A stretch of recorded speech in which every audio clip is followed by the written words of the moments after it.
Ang kasaysayan ng Haring Metatron. Ang isa sa pinakamataas sa mga anghel ay si Metatron. Siya ang anghel na sinasabi sa Exodus 23 verse 21 na niya ang mga ng Diyos. Minsan na siyang bumaba sa lupa bilang si Enoch. Ang kanyang kapatid na si Sadolpon na minsan na ring bumaba bilang si Elias. Isa sa kanyang mga sikretong pangalan ay Yahuwel, ang anghel ni YHWH. Si Metatron ay naatasan minsan na magpunta kina Zeus at Tur. Sila ay nagsubukan ng kanilang mga kakayanan. Ang nangibabaw sa kanila ay si Metatron. Kinilala si Metatron bilang kagilagilalas na lakas ng kulog at kidlat. Ang kanyang kulog at kidlat ay lalo pang pinabagsik at pinatapang ng pagbasbas ni Zeus at Tur sa kanya.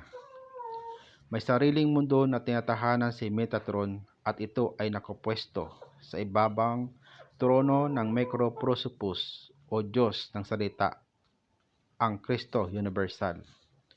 Tumatanggap ng utos si Metatron sa parehong Diyos ng Macroprosopus at Diyos ng Microprosopus. Liban sa dalawang ito ay wala ng ibang Diyos na sinusunod si Metatron. May pinagkatiwalang 7 titik kay Metatron na kung saan ang mga ito ay nakalagay sa aklat ng buhay. Minsan pinagkatawang tao ng Diyos si Metatron bilang si Enoch at siya ang namagitan sa mga anghel na nagrebelde sa Diyos at sa mga Diyos. Ang kanyang kapatid naman na si Sadolpon ay binaba minsan sa lupa bilang si Propeta Elias at si Juan Bautista bilang tagapagbautismo ng Mesiyas. Minsan ibinaba ng Diyos sa pamagitan ni Metatron ang 10 utos. Hindi ito nasunod ng mga tao bagkus ang mga tao ay sumamba sa Diyos-Diyusan at gumawa ng kasamaan at kahalayan. Sa galit ni Metatron nagpakalat siya ng kidlat na ikinamatay ng marami. Sa buong panahon ng Israel ay nasa ilang.